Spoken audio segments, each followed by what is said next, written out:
Okay, so now, last but not least, our content streaming. We have all been relying on it over lockdown. But how are business, policy and regulatory models evolving so that everyone benefits? So over to Clive Kenny from Frontier Economics, and also our sponsors of the IIC's 51st annual conference. Okay, over to you, Clive. Thank you. Great, thank you very much, Lynn. Yeah, fantastic program, Lynn, this afternoon and yesterday. Thanks for inviting me to moderate the panel. Yeah, as Lynn say, I work for Frontier Economics, economics consultancy. I specialize in digital media and telecoms, and we work in all sides of this debate that we're going to talk about today. So I work with linear broadcasters, digital providers, governments, so I'm kind of very interested in this topic and delighted to moderate this session. We've got four fantastic speakers with us today, but yeah, just to introduce the panel, just to introduce the session, I just want to say a couple of words. So, you know, streaming, as we know, is kind of part of the mainstream now, and it's changed, you know, what we watch and how we watch TV. And I was thinking about this only last night when I was watching TV at home, watching the new Netflix's new South Korean show Squid Game. It's kind of Hunger Games for grown-ups that my son brought to my attention. And now, if you'd have said to me 10 years ago, you know, the most popular show in the UK at the minute, and I think in many places around the world, is a sort of South Korean language drama serial, I might not have believed you. But you know, I think it just shows the entry of these streaming platforms has changed what content is available to us, how we watch and find TV, and you know, and it's also changing our demand for content. So it's in that kind of context that we're having this debate today. I think the other thing, you know, to note about this sector, it's a super dynamic sector. So we see new entrants coming into the market all the time. And that's including the big global, you know, media companies who are launching and expanding their VOD services. And we've got representatives of two of those companies on the panel. But also, you know, what you see around the world are lots of smaller, you know, either niche genre or national, regional VOD services offering their own content. So it's a sort of rich, dynamic market. And then, as in any dynamic market, you also see people exiting the market. So I think last year, Hook was a streaming service in Asia, and Quibi, the short form streaming service, both left the market. So, you know, this is definitely not a one-way bet, this business. I think it's, as with any creative business, it's high cost and high risk. So a very dynamic market. The pace of change has shifted up a gear. As Lynn said, you know, the coronavirus pandemic has sort of sped up these technological changes. The closure of movie theaters and cinemas meant movies have gone straight to streaming services. And that's in turn upped our expectations of what we want from our streaming services and what we want from TV in general. And so it's in this context, it's a really dynamic market that's changing rapidly, that policymakers, traditional broadcasters, we're all trying to adapt to this streaming age. So what does this mean for policy in this area? So that's the sort of topic of what we want to discuss today. You know, public policy on cultural matters is very important in the national discourse, supporting and protecting national culture and identity is a really important role for governments. So there's a lot at stake.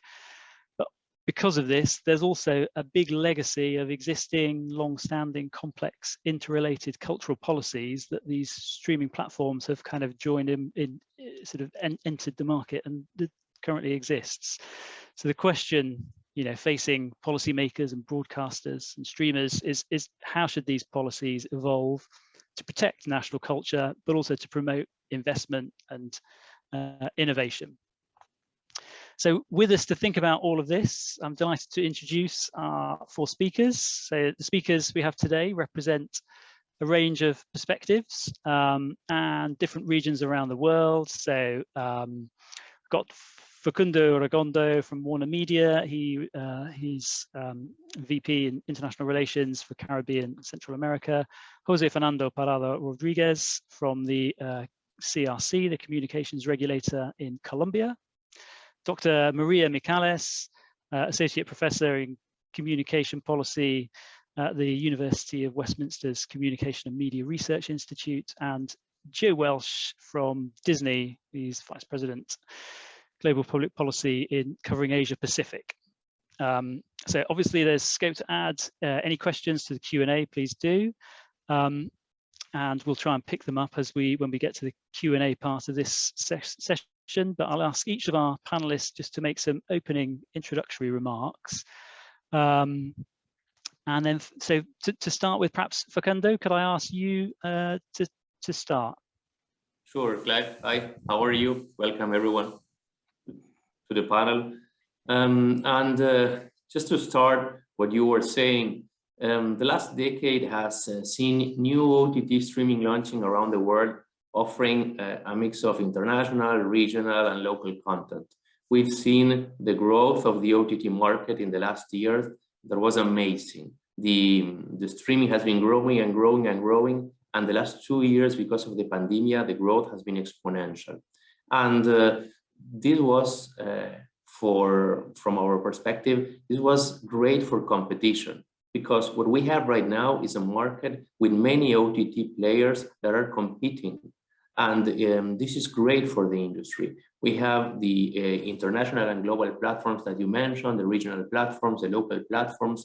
We have a new level of innovation and a new change in the media landscape that is pushed by competition. It's the first time that we are seeing in each market many platforms, the local ones and the internationals, competing for having the best content and to try to attract consumers. So I think that's the first important point, to know that we are now in the era of competition in OTT.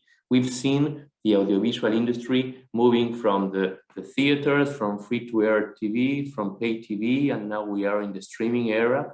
And we are seeing now how all the players are adapting to this new era, trying to compete. And this is great for consumers, and in my view, it's great for production companies too. Producers are having many different windows where to produce, and all these different ecosystems complement themselves. So I think we are now in a great moment for consumers and for the industry as a whole, not only the OTT, the audiovisual industry. And I think that's what we care about, especially when we talk about the local creative industries. Just to quote some numbers, revenues are expected to climb to 129 billion by 2023. OTT users are projected to be 650 million by the end of this year. And in Latin America, we are expecting to reach more than 80 million OTT subscribers by 2025. So good thing is that this is growing and it's going to keep growing, and these are going to be more windows or outlets for the content to be shown and consumers to get more content. New technologies, the growth of mobile adoption is allowing consumers to get better content in the places where they want, with higher quality. So we think that the offer that is being given to consumer is better than ever right now. Consumers can watch content on any platform, on any place, at any time. So I think it's the greatest moment for consumers. One of the things I think it's I would say a challenge for this industry and for the industry as a whole is piracy, something that we've discussed in the past, and I think it's something that we need to have in mind. And I just want to mention this in the opening remarks, because we are working and talking and trying to make the audiovisual industry to grow as much as we can, and launching different products for consumers. And piracy remains one of the biggest challenges for this industry. in addition to the competition between the different players, we have one of the biggest competitors that are the pirates. And I just want to make a comment on this, because many times when we talk about illegal distribution of content or illegal streaming, we think that we are talking about the studios or the programmers losing money because they are not being able to sell the content.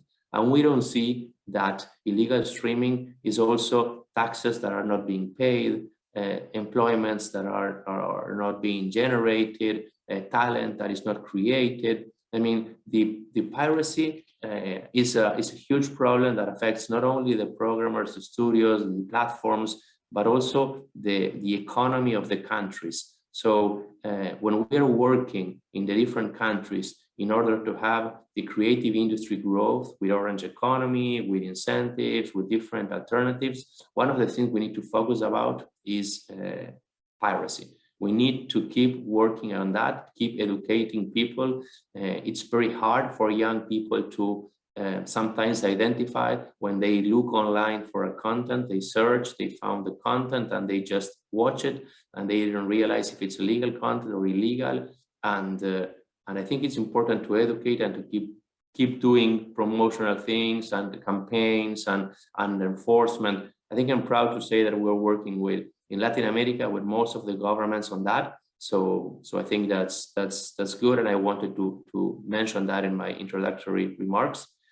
And then the other thing I also want to mention that I think it's really, really important is these new platforms are giving more space for productions to growth. We are producing more than ever in each of the countries in Latin America.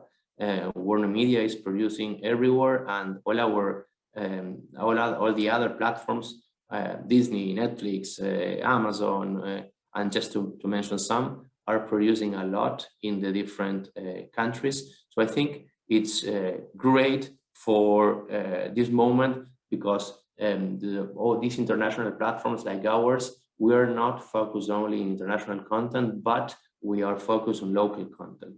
And just to make or analyze this, think about the origin of pay TV. We need to go 20 years ago and remember when pay TV was, at least international networks were launched in Latin America, where I'm from. Most of international networks began as just a feed of an international programmer. It was just whatever network you want being launched from the US and being broadcasting country. And with the years, the programmers realized that the only way to compete in the different countries was with local productions. And if you watch all these international networks right now, you will probably find a lot of local content. And that's because the market itself required the programmers to include local content on their content and on their networks. And I think this is the same curve or the same process that's going to take place on OTT platforms. The OTT realized that the only way or one of the requirements to compete in the different markets is to be able to provide to the consumers local content. And I think that's one of the things that in Warner Media we are working to have, and working with the producers and working to find the best framework. And because of that, that takes me to the following subject. Because of that, one of the things we are working a lot in different countries is production incentives. As you know, global companies can choose where to produce, can choose where to do X or Y production. And productions are global, can be done anywhere in the world, and to have the appropriate framework with the in country in order to produce. I think that's the main advantage. If you have to do a production now, you need to choose. You will look for the tax incentives, you will look for tax credits, you will look for cash rebates, you will look for talent, you will look for infrastructure. So programmers, producers, studios, when looking where to produce, are looking the legal framework of each country. And I think it's really, really, really important for all of us to work together, because we all want the same. I think when you talk with consumers, when you talk with producers, when you talk with the governments, when you talk with studios, we all want investments, good content, good product, good platforms. We're all looking for the same, to provide the best service with the high quality and better content to consumers, invest in country. So I think incentives is one of the things that we need to have in our mind when we're thinking about investments. I know there are other policies that are also being considered. I know some countries are, at least in Latin America, considering quotas or production investment requirements or things like that. In my view, and we can talk more later about this, that's not the way to go. That has proven to be bad for the industry. I think the market itself is going to require the companies to produce locally. So I think we're gonna have a competitive, attractive, and good market of OTT platforms for consumers. I don't know if I should stop here or keep talking. I'm very emphatic on this issue, so just tell me stop and I can stop. Yeah, no, that's great, Facu. Yeah, some really interesting kind of points to pick up, just particularly around. One of them is the sort of point around the incentives to create local content, and you seem to say that the VOD players are on a bit of a journey. Is that right? So, you comparing them to how the sort of strategy of pay TV providers. So, I mean, do you want to talk about that in a bit more detail, maybe? Sure. The OTT platforms right now are, I think, are looking for the different markets where to produce.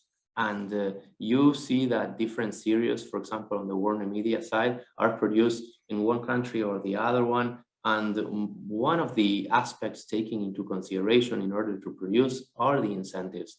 And I know when you talk about incentives, people think that this is just a tax credit or it's just a reimbursement of expenses. And I think when you consider about incentives, you need to think a little bit more deeper, because incentives have a big and huge impact on economies. And incentives are just not returning some cash or reimbursing some cash to the production companies. Incentives means to have a place where you can have a hub of productions, where you can have facilities being built, when you can have people being trained with the appropriate skills, when you can have the highways for the sets to be taken from one place to the other, where you can have an easily applied visa program. All these barriers, like when you need to decide where to produce, you will look if you can get the visa to take the talent there, if there is skilled personnel in country to go and produce, if you will have the appropriate sets, if you will have, it's not only about the credit and the rebate, it's also about all that is around.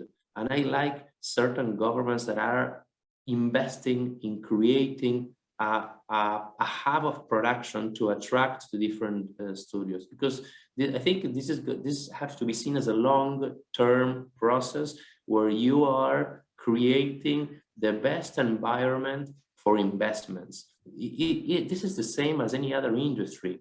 The fact that productions can travel and you can produce anywhere in the world makes no difference. This is the same as with the automobile industry or the energy industry, or you need to have policies in place that make investment attractive in country. And I think now it looks like very ambitious, but I'm happy to say that some countries are working on that, are providing big opportunities for programmers and studios and OTT platforms to produce and to work together. So I think it's something that has to be seen as a long-term process or medium-term process. And in Latin America, we have some examples that I like a lot. And I think it's a win-win relationship. You have more talent, more employment, more money spent. I think we have to see it like that. Many times people think about these issues about, we are giving a benefit to the big media company that has the resources. Why are you giving back money to this big media company? But you have to think about all the effect or all the consequence and the impact that productions have, like tourism. You know how many people is going to see places where Game of Thrones has been filmed, or I don't know, many other aspects that you don't see at the first view, but if you analyze the effect for a country of being considered a production hub, you realize there are. So I think it's great, and it's something we need to, we are working together, and we need to work with the different administrations. And I think incentives is the way to go for having all these productions. Okay, thank you very much, Facundo. I mean, yeah, lots of policies raised there, incentives and quotas, and sort of funding schemes and wider policies to support the sector. Perhaps if that's a sort of good segue onto the sort of policymaker regulator we have on the panel. So Jose, would you like to sort of make your sort of introductory remarks thinking about some of these issues? Yeah, hi, hello.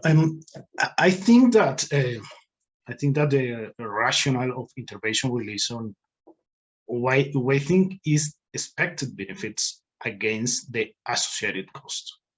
From an economic theory perspective, intervention should be limited to instances where the cost of a prevailing inefficient market outcome outweigh the distortive effect of a proposed remedy.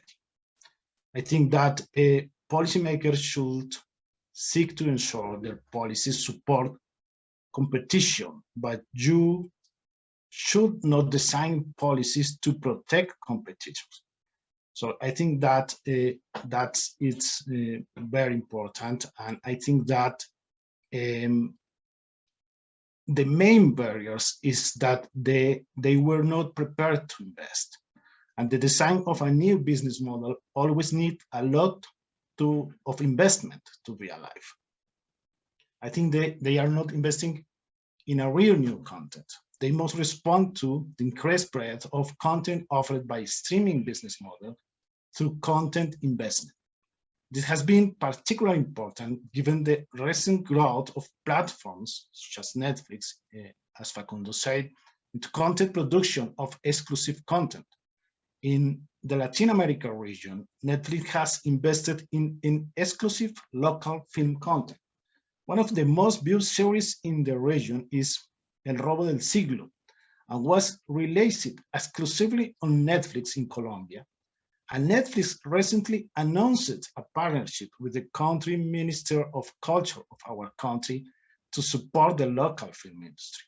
I think that the traditional linear broadcaster must invest now significant resources in broadcast and production facilities that enable them to produce programs such as local drama series, animation, talent shows, documentaries, and interactive series, the type of content that traditional broadcasters have an advantage over streaming producers due to the universal reach of their offerings.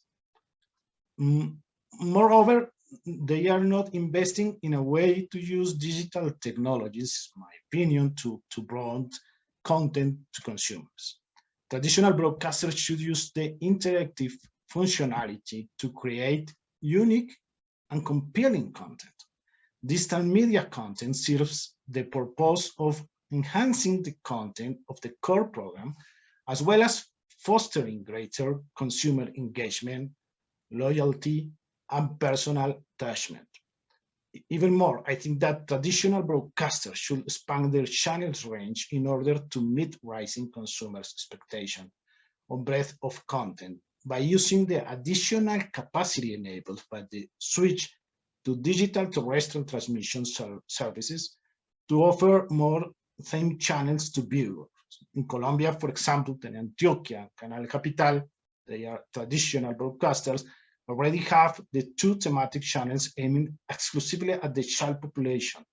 And in this way, they are responding to OTTs by expanding the offering, using the legacy distribution technology and the additional capacity offered by DTT and a capacity on satellite or cable platforms.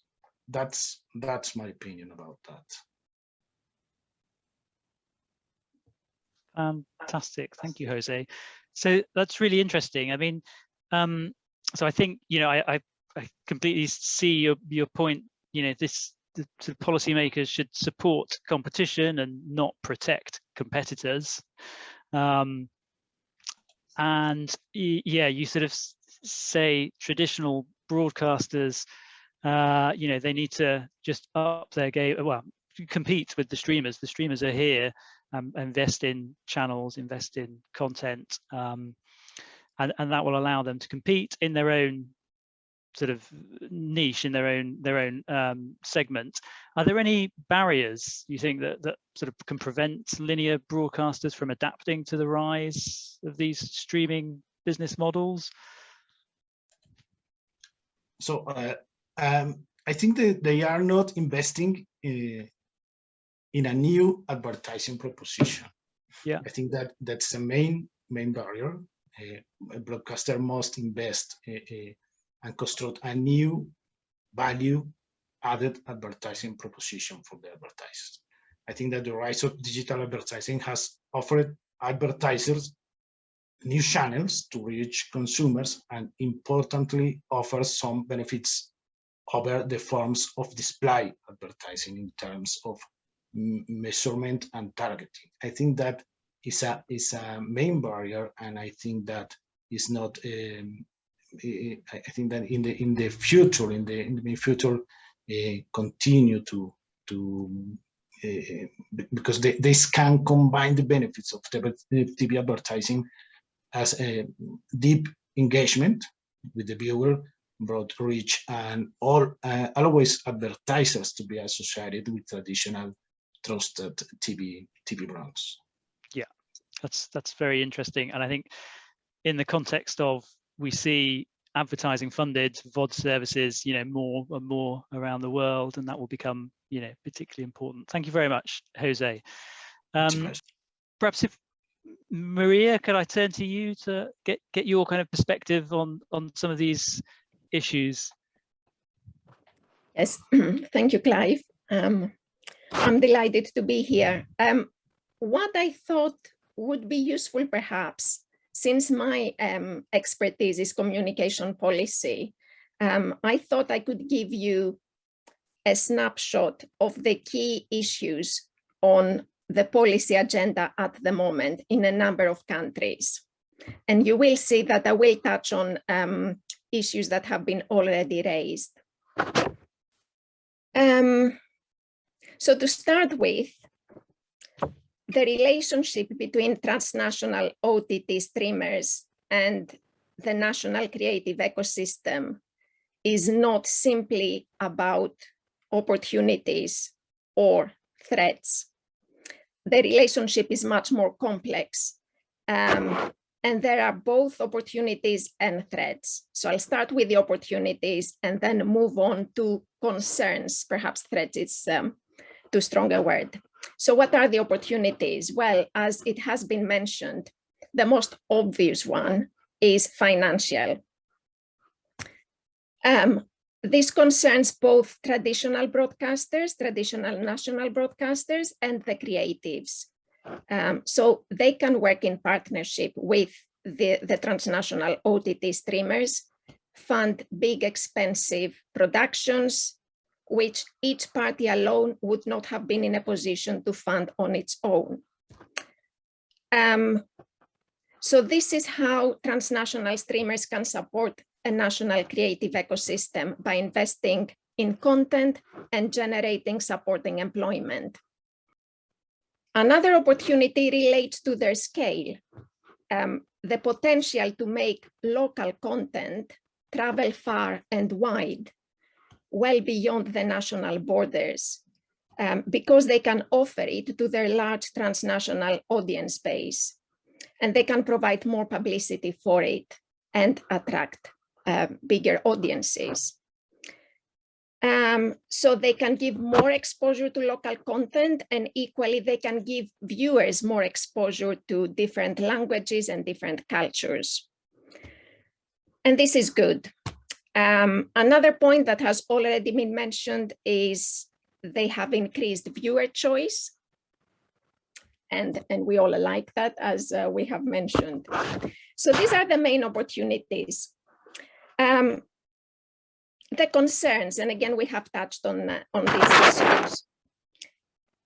Regarding financial investment, we are used by now probably to seeing big headlines about the amount of money, and think of a very large amount of money that X international streamer is going to invest in content, in producing original content.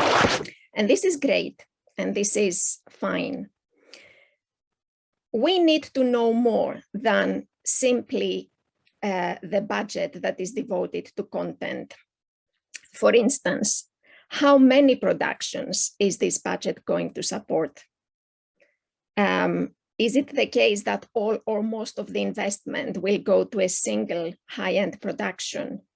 Or is the content budget going to be spread across a variety of content, different types of productions? And related to this, the range of productions. Are they going to produce mostly drama, for instance, crime series? Or do they plan to invest in diverse genres, different types of content?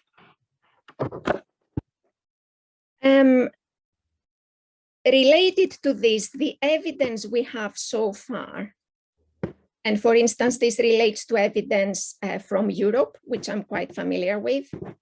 The evidence we have so far tells us that the catalogs, the content libraries of the transnational streamers rely heavily on US content.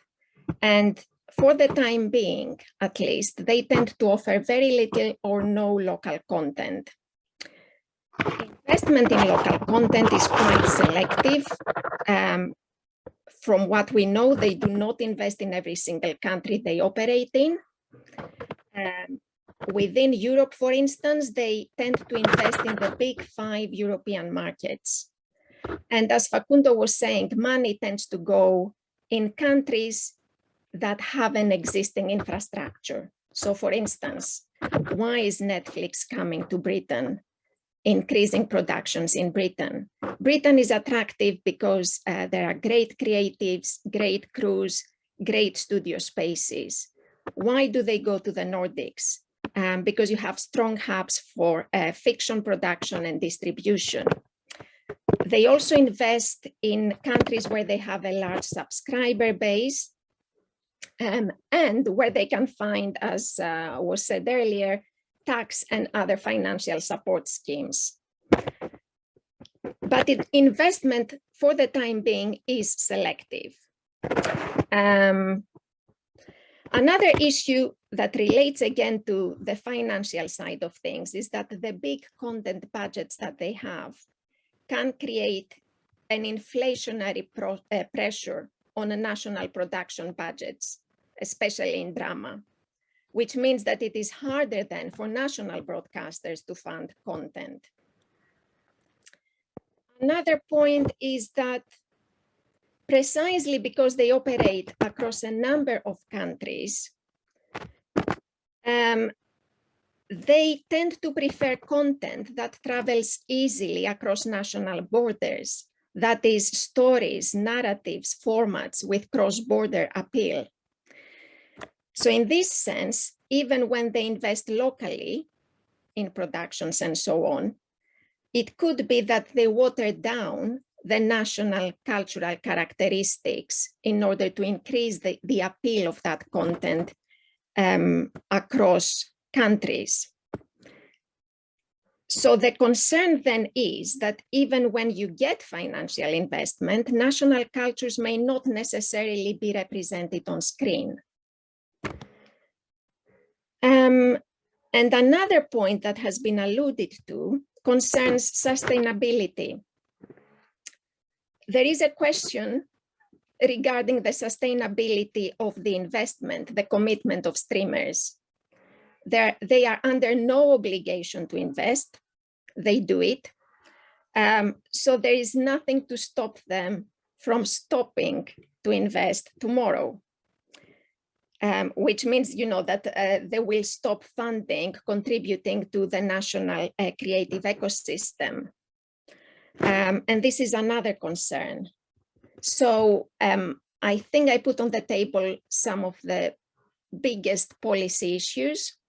Perhaps I'll stop here and then we can come back to more specifics in Q&A. Thank you. You are muted, Clive. There we go. That's my first one. Thank you, Maria. That was very useful. So lots of really interesting points that you picked up there. The sort of transnational nature of these businesses means that the content is able to go and find the audience. And I was sort of, like I mentioned in my introduction, watching the South Korean Squid Game last night. I wouldn't have thought I'd be watching South Korean content. But does that mean, do you think, that these global streaming platforms, are they a kind of opportunity for consumers, or is it a threat, the fact that people are watching kind of content from around the world? Is it an opportunity that your content gets shown to audiences that might not have seen it, or is it a threat that I'm watching South Korean content rather than sort of English content? It can be both. For instance, if you think about the long tail, if you think perhaps about content that is, I don't know, say you want to target young adults or something, and they are very interested in specific types of content that national broadcasters, because of their smaller scale, wouldn't be able to produce. The big transnational streamers may be able to produce precisely because of their scale. So this can be a real contribution, to the content that we have. It depends how they work with, in the production sector. It depends if we are talking about acquisitions, content acquisitions, if we are talking about co-productions, if we are talking about productions by themselves only, because the dynamics change in each of these scenarios. So one needs to be careful, because it could be a real opportunity, as I said at the beginning, that local content gets more exposure across many different markets. And you can have an increase in the transnational circulation of national content, but at the same time, how can you guarantee this? How can you try and make it this so that, what I was saying earlier, one of the concerns, the threats, is that precisely because of their transnational character, it could be that national cultural characteristics are watered down to make it easier for the content to cross national borders. Yeah. Yes, and I was just the one last point about the Squid Games, which I haven't started watching. The question is Netflix riding the Korean wave, or is it the other way around? Which is precisely, what you were asking. Yeah. Good point. Bit of both, probably. Great. Thank you very much, Maria. Really, really interesting. Perhaps if we finally turn to Joe, would you like to set out some sort of remarks, perhaps picking up some of these comments from the others? Yeah. Excuse me. Thank you, Clive. And I'm somewhat honored to go last after three extremely cogent fellow panelists. What I'll do is I'll introduce myself and Disney a bit, and then I'll flash a few visual aids and then make a few points and then flash a few visual aids. So as I screen share a bit, don't be off-put. Okay, for me, I'm the public policy for the Asia-Pac region for the Walt Disney Company. And of course, for the Walt Disney Company, we're in the traditional lines of business, theatrical, pay TV channels and making content, providing it to free-to-air networks around the world, et cetera, et cetera. But over the last, really since 2019, when we launched Disney Plus in 5 markets to start, and then since then across LATAM and Europe and into Asia, the company, is prioritizing the direct-to-consumer streaming model with the rollout of Disney Plus. So, with that as background, the first point I'll make, and then I'll screen share, is I think all 3 fellow panelists, Facundo, Jose, and Maria, made the point of competition's relevant. Competition drives things. Whatever sector you're in, telco or consumer products, like competition drives growth and product innovation. And I think that's true in this arena as well. And if we think of our goals, the 4 of us as panelists, Clive as well as the moderator, as both the cultural and the economic, as we do more in countries around the world, it's the twin goals, and they're related. The more economic growth within the production sector, the more the culturally specific content can grow, and vice versa. So largely we share that goal. Completely we share that goal. I think Facundo mentioned as well for Warner Media. Like, our interests are aligned. We want to create more, I'll give an example from my region, more Australian content for Australian screens. We share that goal with policymakers in Australia. We also want the overall sector, if we're making a global show or a global movie, that will contribute to the development of the overall sector, which will then allow more Australian content for Australian screens. So we share that goal, which is a great place to start with policymakers around the world, with the shared goal. And then the question just becomes, okay, what's going on in furtherance of that goal? So the first point I'll make and screen share is competition. I'll just do a few visuals around the competition aspect of it. The first visual is borrowed from Clive. There we go. Okay, so this is taken from a report that Clive's company did, Frontier. And it's very simple graph it's over a 3-year period. So on the vertical axis, it's number of local titles, local content titles, originals for that market. And on the bottom is total subscribers of the VOD, of the subscription, the SVOD, total number of subs. So I put a circle around Japan because I think Germany down below and the UK up top are different animals.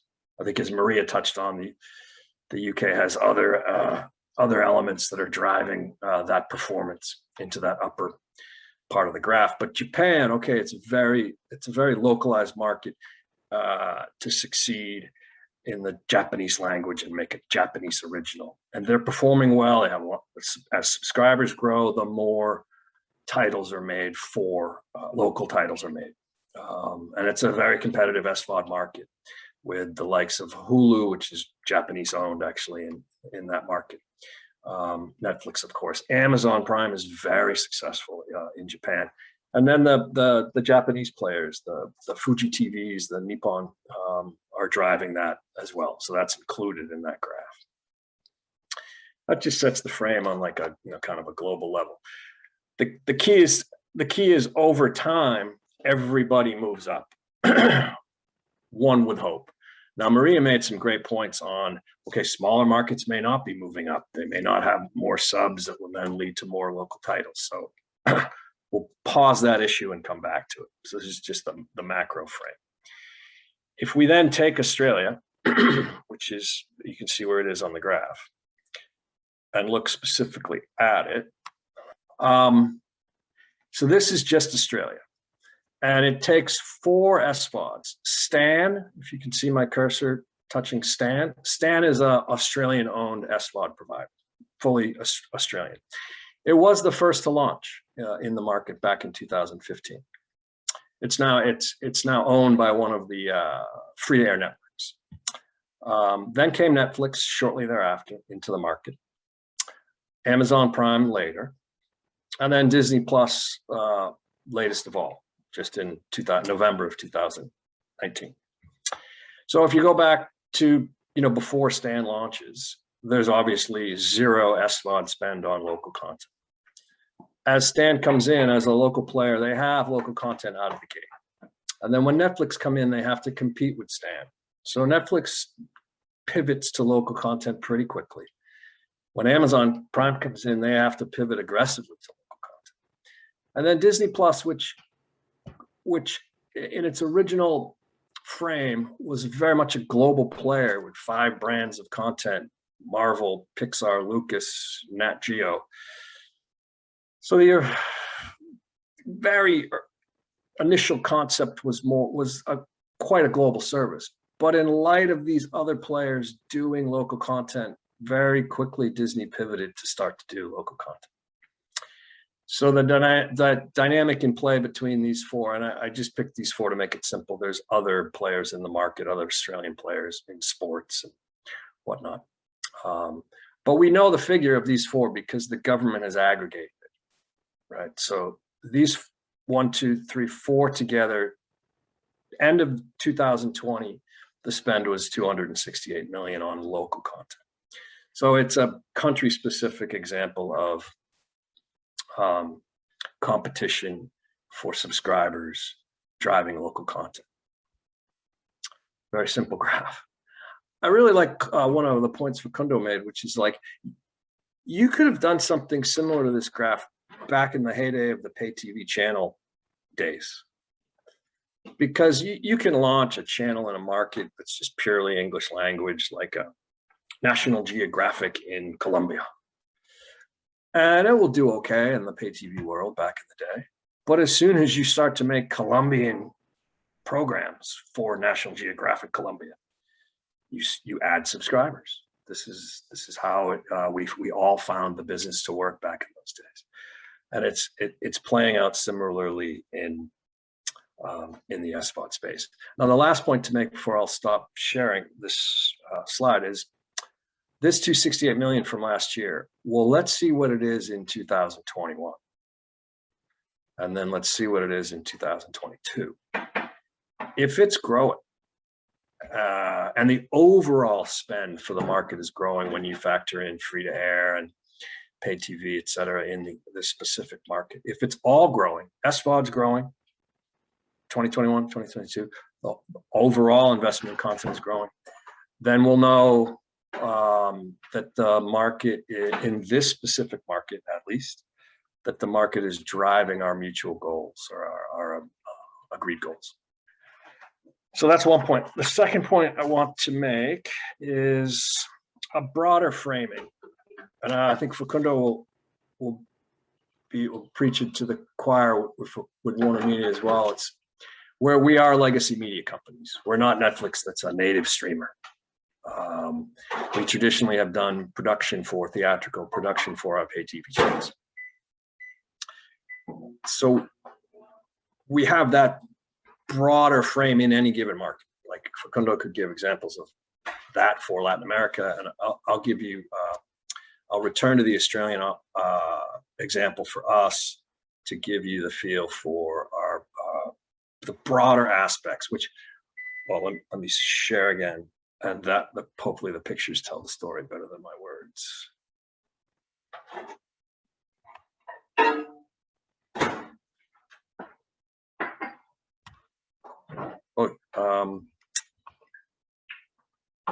Okay, so I'm just getting lost with my fellow panelists on the screen. Okay, so we're going to take the same slide, and I'm just going to show you the Disney examples of what goes into that 268 million spend. So Mr. In Between is a show we make. It's an Australian crime drama. Everybody in the show is Australian. The writer, producer, directors are Australian. So it's as Australian as you can get, Mr. In Between.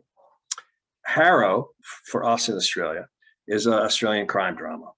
Again, almost everybody in the show is Australian, written by Australians, directed by Australians, so very Australian. National Geographic just completed making a show called Limitless with Chris Hemsworth, who's Thor. It's about Chris wanting to live a very long life, i.e., I think he's 35 now, and he'd like to live till he's 120. So we do 6 episodes in Australia where he's doing various things to increase his longevity. So it's a Nat Geo, very Australian focused show. All 3 of these shows are, well, like, you could think of them as virtually 100% Australian, if there's a scale. But we also take them to the rest of the world. So that there's that. 9 Perfect Strangers with Nicole Kidman, it's a different category. So the reason I belabor this is part of our debate or discussion is what is local content? Like, how do you define it?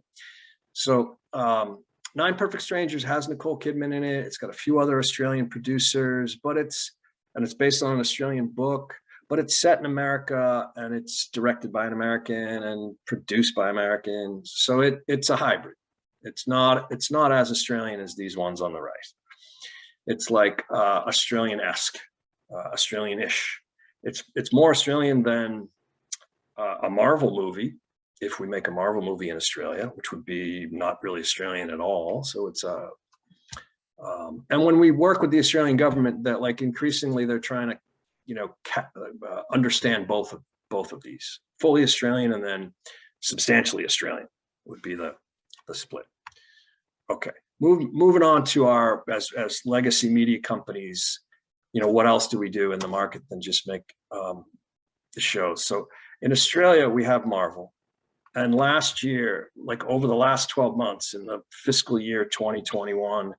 In Australia, we made Shang-Chi, new Marvel series, new Marvel feature, and Thor: Love and Thunder, the latest Thor movie. Shang-Chi is already out. Thor won't come out for a while. So in 1 year, we made both these movies. Now, these are not Australian. This is not Australian content for Australian screens. So it's not the cultural goal. But oh my goodness, each one of these employed 2,500 people. It was 8 months, hundreds of millions of dollars in spend in market. We did training and development. So the economic contribution of these is there. FX made Mr. In Between fully Australian. So that gives the cultural in addition to the economic. ABC Studios, which is part of Disney, The Harrow Show, fully Australian. So that's economic and cultural. Nat Geo with Chris Hemsworth. You'll see him in a minute. Hulu's 9 Perfect Strangers. Let me get my panelists out of the way. And then lastly, so fill in the animation. Sorry, I do all my own PowerPointing, so forgive me. You'll see Disney Plus on the far right. That's Disney Plus Australia. So that unit of Disney Plus Australia, is starting to fund shows. So Shipwreck Hunters, funded by the Australian part of Disney, is making a documentary on the finding shipwrecks off the coast of Australia. So this is, you see in the title of the slide, it's our holistic contribution. So how does this factor in this debate? It's like a mix of this is the economic, the Shang-Chi and the Thor. It's not the cultural, but the rest is cultural.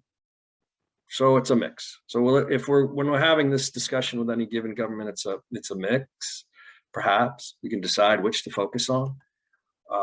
And then in addition, in Australia, we happen to have a fully operating studio. So it's the physical infrastructure that we've invested in.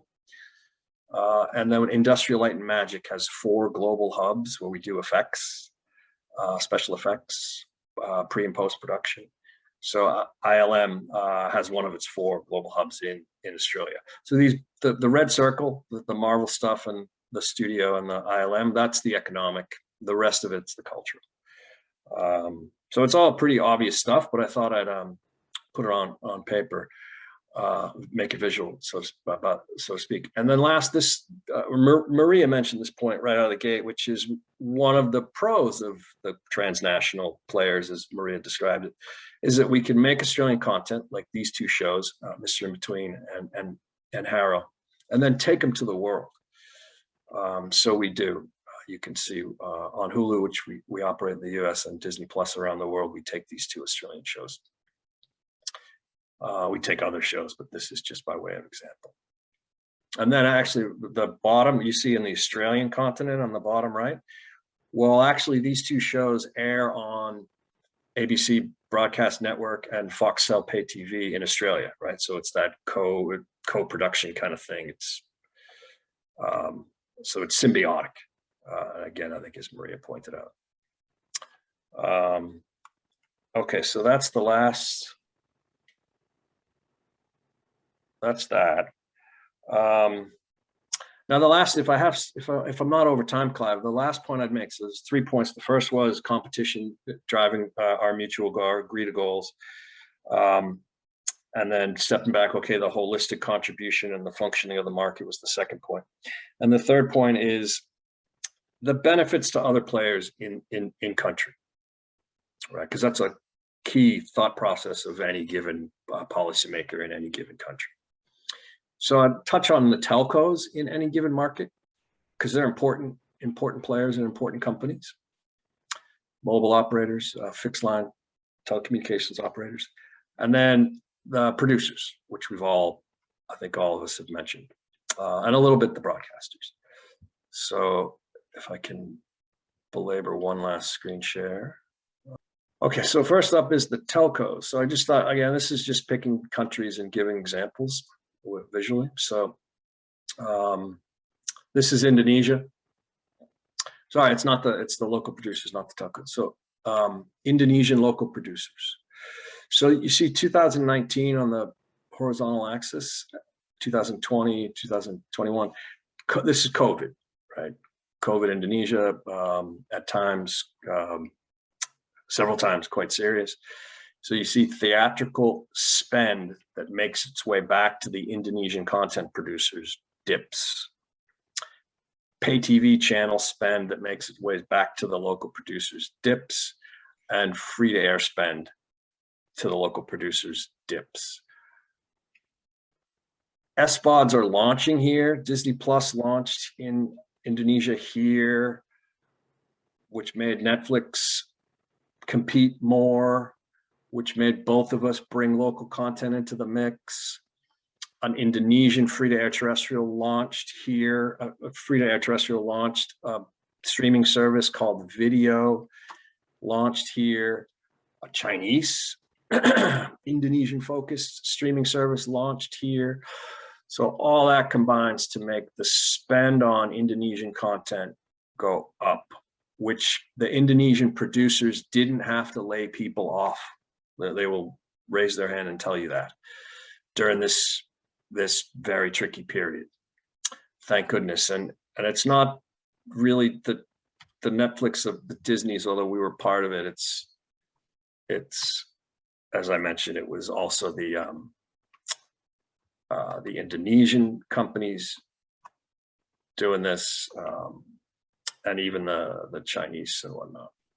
So during that key period, this is the Chinese streaming company called WeTV. It actually took over iFlix, which is a Southeast Asia focused streamer. So that's WeTV stroke iFlix, and then that's the Video, the Indonesian streamer, and then that's us.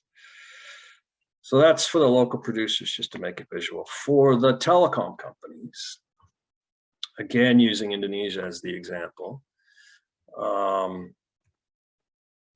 you can just see Telkomsel, the largest mobile operator in Indonesia, 2017, 2021.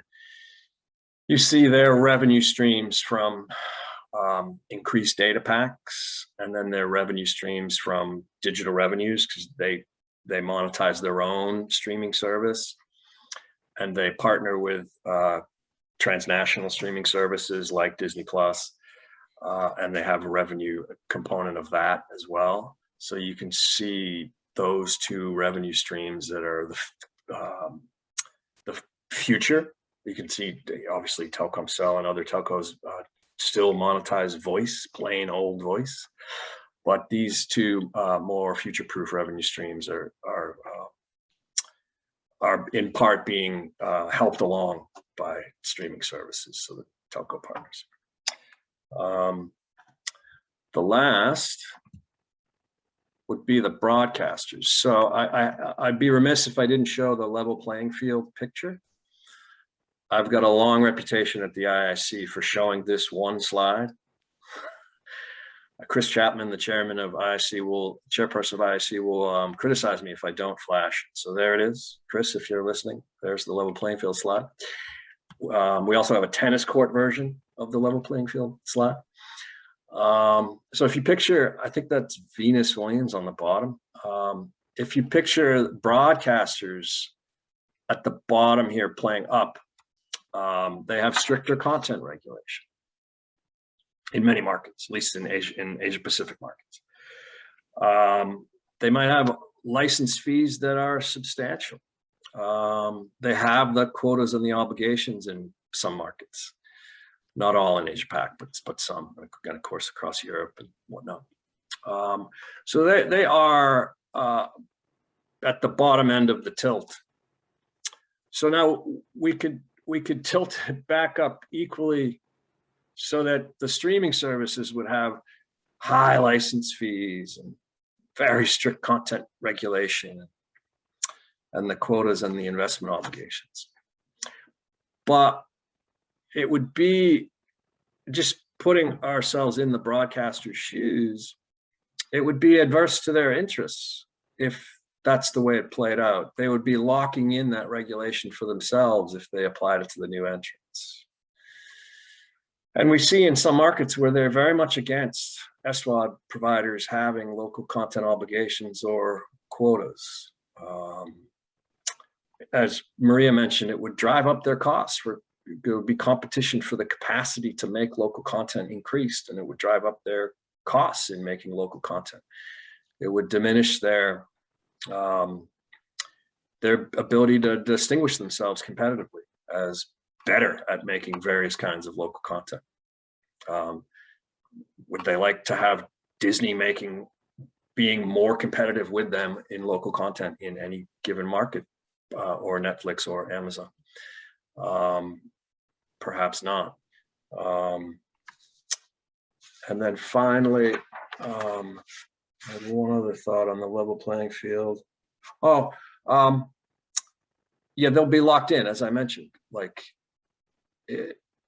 if new entrants have obligations, then their obligations will be more likely to stay. And I think many of the obligations they face are quite, decades old, and so in need of refinement at the very least. So it's three reasons why the level up, level down should perhaps work in the direction of leveling down the obligations for the existing broadcasters. So that's all I got, Clive, and I'm going to stop the share. Okay, great. Thanks, Joe. Yeah, it's 3 shares. Thank very you for impressed with your slides. You get Disney's industrial light magic to create your own slides.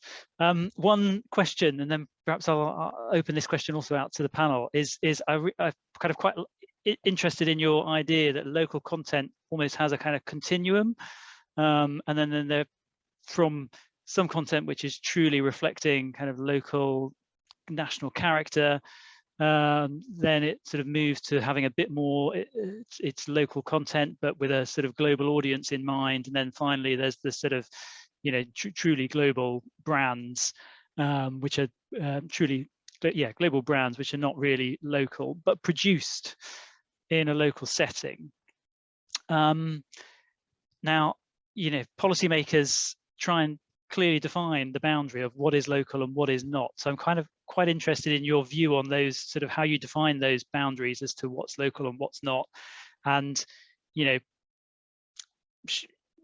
you end up disincentivizing the kind of investment in the kind of global content by having a sort of strict boundary? What's the dangers of in defining kind of local content quite strictly? Yeah, I mean, in broad terms, when you think the cultural goal and the economic goal and how they interrelate on that front, if you define local content very strictly, and often the strict definition can flow from the decades old definition for free-to-air broadcasters that was made into a statute 30, 40 years ago or whatnot. And it's everybody has to be Australian, the writers, directors, producers. It's got to be set in Australia, etc. So super strict. Well, then so you're meeting your cultural goal and you're making it strict, and you might even have sub quotas for kids and various other genres. But then the 9 Perfect Strangers, which is a hybrid, might not come to Australia. Or Mr. In Between, which is very Australian and does well overseas, might not get made in Australia at all. It just might not ever exist. So I think if you want to drive the economic goal with the cultural goal, then you have a more broad definition of local content. Yeah. Now, it doesn't have to be, it may not have to include Footloose, like the Marvel stuff, but if it includes the 9 Perfect Strangers hybrid, then you're at the sweet spot of driving both goals, economic and cultural. Yeah. Yeah. Great. And I mean, Facundo, you want to come on that one as well? Yeah. No, just I think the magic word here is balance. I think we need to find a balance between the different requirements. And just to keep talking about incentives, when you study the different incentive programs, you will find that most of them have some kind of requirements or point systems or elements that need to be included in the production, that if they are created in a balanced way, in a reasonable way, that truly incentivize production. And that's why it's so important for media companies and production companies to work with policymakers in creating those rules, because we want to find a formula that works for everyone, that allow us to produce under a better framework and allow us the cultural identity of the different countries to be also protected and respected. So it should be some kind of a balance between the different things. And I think it's possible. We worked with many administrations on that, and a balance that works for everyone is possible. It just needs for the parties to sit down and work on something together. Yeah. I mean, I don't know, Jose, do you want to come in on that point as well? That, you know, you, as a regulator, how do you support both economic kind of goals, as Joe put it, but also these kind of cultural goals? And, you know, do you see your role as the regulator's role as trying to sort of set quotas for each, or certainly quotas for the sort of national culture? Well, I believe that OTTs already have enough incentive to invest in local content. Yeah. I don't think that a government policy is necessary neither to promote nor to force these companies to create and offer domestic content. I'm sure that all of them in their business model are clear that although they are multinational companies, the roles and positioning of their platforms in our countries, where they finally invoice locally, also depends largely on the offer they can create that reflects on a greater or lesser extent the culture, ways of thinking, dreaming, and telling stories on each specific country targeted. On the contrary, policies should be created to strengthen the local industry in order to be part of that production in the national territory when required by these international companies, by the creation and design of this type of content. In all honesty, I don't agree totally with the screen quotas. I think that culturally they don't work. I think that culture must be protected from the very reason of its creation And a country must feel the need to produce local content because its memory, its identity, and its nationality are there, not because they have the obligation of opening a privileged space for it on an OTT library.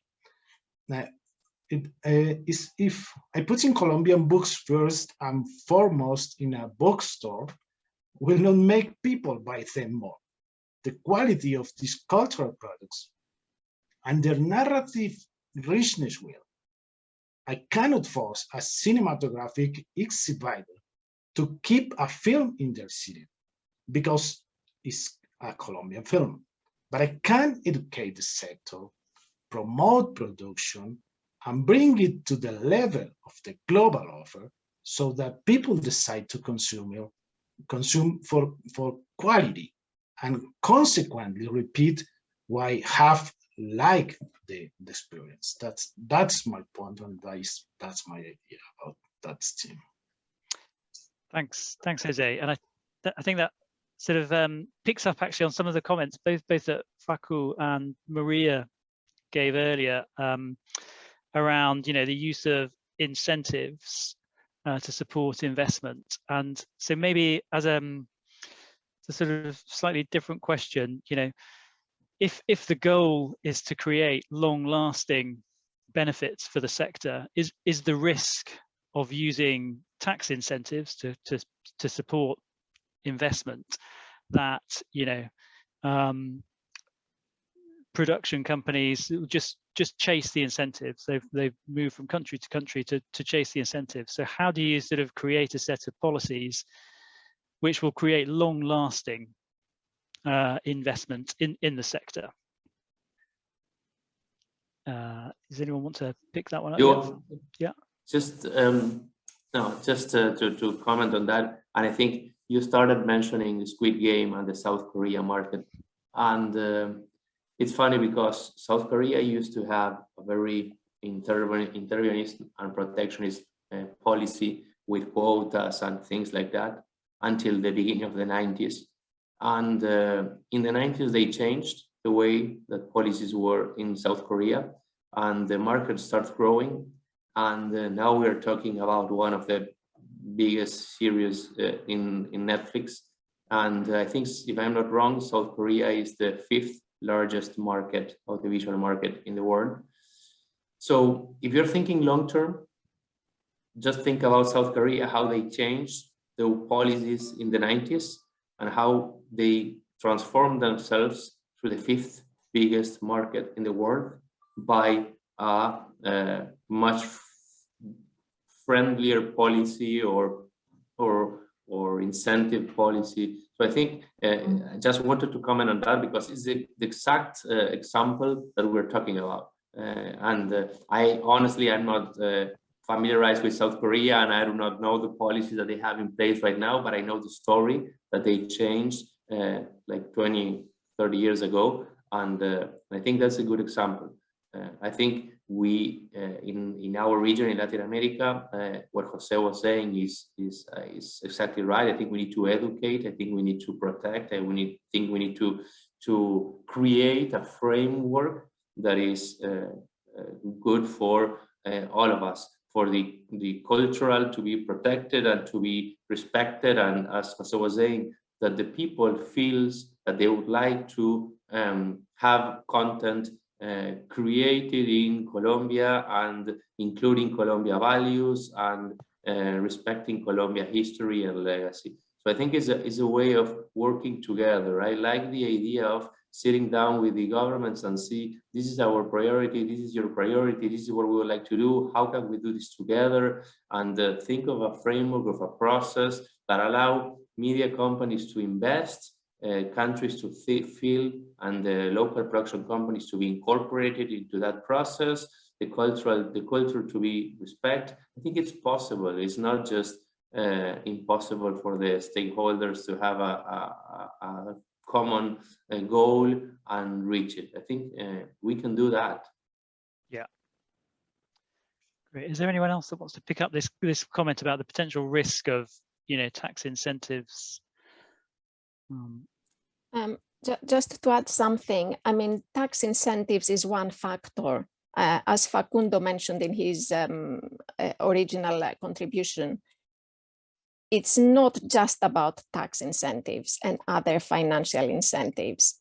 So when they make a decision where to go, where to invest, they take into account a number of other factors. So the economic side, the financial incentives are one part of the story. Yeah. Great, thanks, Maria. I mean, and so I suppose, and this is partly a question from one of the audience. Well, you know, in the regulators' sort of toolkit, some of the policies that we mentioned, there's the kind of quotas, there's incentives, there is you know, direct funding, so schemes for direct funding, and then there is, you know, a set of other policies, support for the wider sector. What's the right sort of balance between those four? Would anyone like to pick that question up? Yeah, Jose. I think that our role as regulator at this time goes through a combination of three very powerful trends. In the first place, there are many discussions as today about how to regulate these international platforms in their content.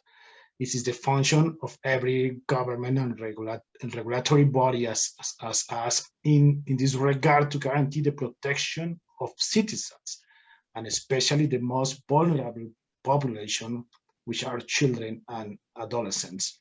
And so do so while respecting very sensitive issues such as net neutrality.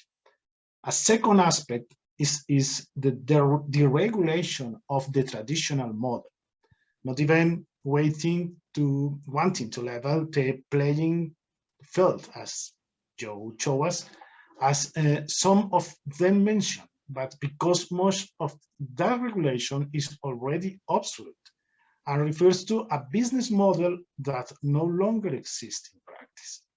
And the last one, it's about your question, is to ensure that the great winner of the arrival of these new audiovisual business models is the citizen, achieving for him more and better quality content that seeks not only entertainment, but also access to truthful and plural information, and new formats which help them to expand their knowledge about the world. I think that. Yeah. Thank you, Jose. Does anyone else want to pick up this question around what's the right kind of balance of policy tools to sort of promote local content? Perhaps just to add to what Jose was saying, in the countries that I know, most of the originations, new content productions, the vast majority comes from the national broadcasters. The streamers are an add-on, yes, where they invest. So as Jose was saying, policy makers, regulators have to think how they can sustain, support what they already have, because that's where most originations come. Yeah. In addition to which, these broadcasters offer a comprehensive portfolio. For instance, they also offer news, current affairs, all types of content genres, which streamers, I'm not saying they have to, you know, they don't offer and they don't have to. So that national ecosystem needs support. So that's the starting point.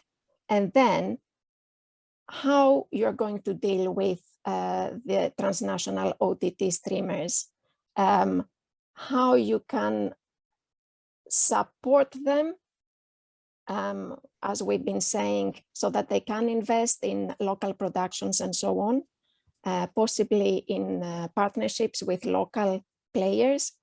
Another issue that we haven't mentioned is prominence. I mean, Joe was showing us, these productions in Australia and so on.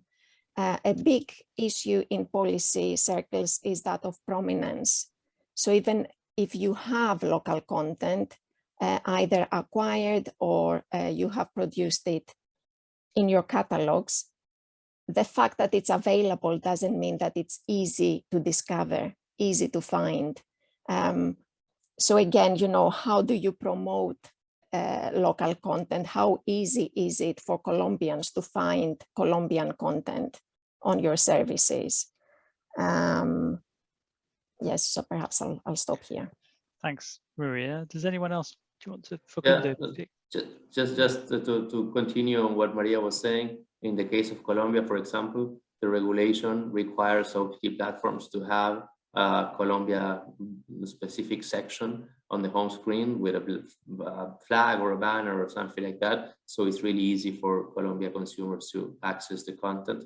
But I agree what you were saying. In the case of Colombia, it's easy because it's already resolved. And the good thing about that is that it was part of the Orange economy process that took place in Colombia during the last year. And I think Colombia is the best example for the region on the creative economy protection and growth. And I think it's an example that I many times mentioned. And it's good that you mentioned Colombia, and it's good that Colombia has this issue of prominence already included. So as I've been saying in the past, is a common goal. We also, as OTT providers, want consumers from Colombia to be able to find their content as easily as possible. So when we're working together, we can resolve whatever we need. It was a good example.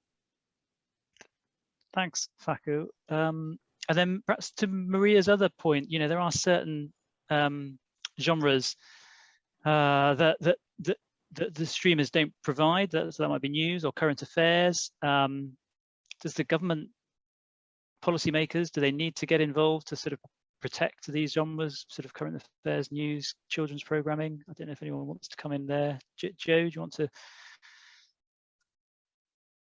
Yeah, I mean, I think that's a very complicated question. If you do like news on free to air, news in newspapers, you'd want to address the news issue across the board comprehensively, and the its impact on our democracies around the world. It's a whole can of worms, and I think that at the transnational players, like not doing news, not contemplating news, maybe we can park that part of the discussion for a separate. Whether to get into other genres like the kids and drama versus crime drama versus to really into the genre game, it starts to be that level playing field where you're not easing the commercial viability of the free to airs. You're taking their sub quotas and bringing them to SVODs, which will leave the sub quotas on the FTAs, the broadcasters, for many more years to come. And I think I know some of the markets I cover, those sub requirements, sub quotas are particularly difficult for the free to airs to work with and still be profitable enterprises. So I think it's the wrong direction to go down that subgenre path. Yeah. Great. Okay, so we've got a couple of minutes left. So maybe just as a very quick last question is, a lot of what I've heard today is, competition will promote incentives to invest locally, to support the local, the local ecosystem, and to support content creation of the local nature. And yet, what I think you do see around the world is well, maybe this is both the question: are we seeing a greater sort of recourse use of quotas and these kind of fixed policy tools? And do you see that as a worry? Yeah, at least, sorry if I may start. In my case, yes, And I think I'm worried about the use of quotas or those kind of instruments. I think they're not the way to go. And one of the things I used to say is that on pay TV, that is the immediate previous market, there are no quotas in Latin America, except just, I think it's 3 hours a week in Brazil, but there are no quotas, and the market grew perfectly. Like the market itself required programmers to produce locally. If you see the programming grid of the international networks in Latin America, they are full of local content. So without the need of quotas, there is a lot of locally content being produced in Latin America.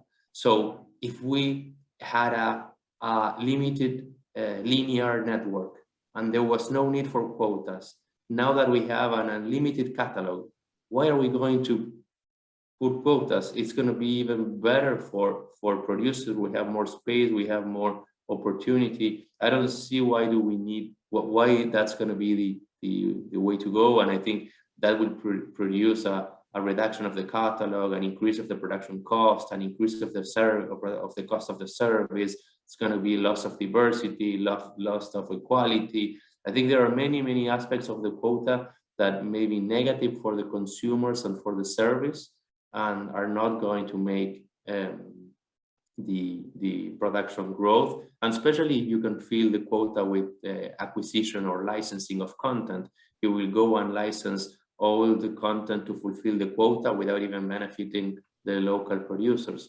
So I am concerned about governments going that way. I think we have very valid arguments to explain why quotas is not the way to go. And I think just looking into the pay TV market is the easiest example to know that the market itself is going to require local content for OTT platforms. Okay, thank you very much, Facundo. So I think you might have got the last word in there, because we are just about on time. So with that, I think, there's always a shame that we've not got more time, because there's always more to discuss. But thank you so much to all the participants, for everybody for joining in this discussion. Thanks obviously to IIC for hosting us today. Lots to think about. What I heard was, competition will, go a lot of the way in providing incentives for people to create content, local content, and then there's a sort of a balance and a partnership needed to sort of set the policy framework, rather than, sort of move the legacy laws to the streaming age. But thank you very much, everyone, for joining us today. And I think I hand over to Lynn Robinson from IIC for some final remarks. Thanks, Clive. Thanks, Clive. All. Thank you. And thank you, Clive, for moderating the final panel of the day. So we've reached the end of the IIC's 51st annual conference, and it gives me great pleasure to say a few words to close this first-class two-day event. I'd like to take this opportunity to send my heartfelt thanks to our annual conference participants, who represented over 20 countries, including Australia, Barbados, Colombia, France, India, Mexico, Myanmar, Netherlands, Singapore, Sweden, Turkey, UAE, and the USA, to name but a few. They've all done an outstanding job sharing with us their valuable knowledge, insight, and experiences. Thank you to all of them. I'd also like to say thank you to Frontier Economics for kindly sponsoring this year's annual conference. It's very much appreciated. Whether you have attended all of the panel sessions over the last 2 days or just watched one or two, we will send you the links to all of the recordings over the coming week, with the written reports to follow shortly after. The IIC programme continues over the coming weeks as well, with chapter events taking place in the UK, Australia and Italy, and the Washington DC Telecoms and Media Forum taking place in December. If you're not a member of the IIC, you will be missing out. So please do get in touch about joining the International Institute of Communications, the policy platform for the digital economy, its most trusted network. I now formally close the IIC's 51st annual conference. Thank you all, and we look forward to seeing you at our next meeting. Thank you.